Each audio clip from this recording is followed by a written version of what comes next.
Tandaan na isa lang ang buhay mo, kailangan gawin makabuluhan bawat yugto nito.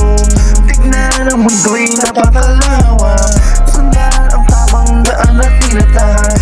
Tandaan na isa lang ang buhay mo, kailangan gawin makabuluhan bawat yugto nito.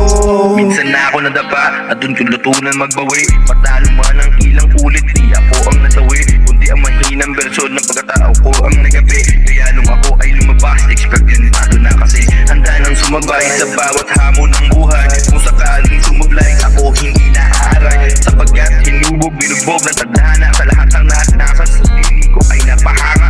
Dami nang nilagpasan, ako ito matatag ngayon. Nakapagsulat pa ng nasa damdamin ko noon. Sa wakas na ilabas ko na sa kahon, mula sa munti ko imahinasyon na nakatago ng mahabang panahon.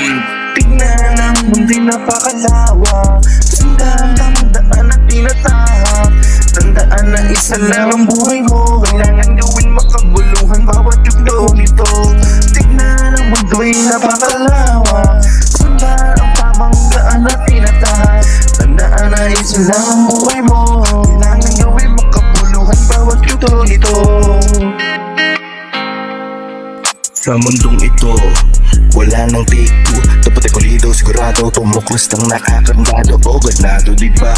Hindi pwede ang dehado, pag dayugto ay planado. Ako sa iyong arkitekto, kung minsan na naging palyado ang mga plano.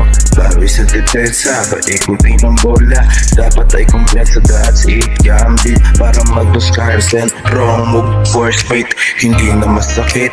Lahat ng dumaan, lahat ng tumapik, tinatawanan na lang. Madalas nilang sabit, hindi ko alam. Wala akong pake, wala kang alam. Tignan ang mundo'y napakalawa, sundan tamang daan at tinatahak. Tandaan na isa lang ang buhay mo, kailangan gawin makabuluhan bawat yugto nito.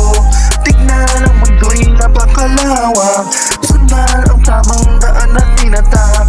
Tandaan na isa lang ang buhay mo, kailangan gawin makabuluhan bawat yugto nito.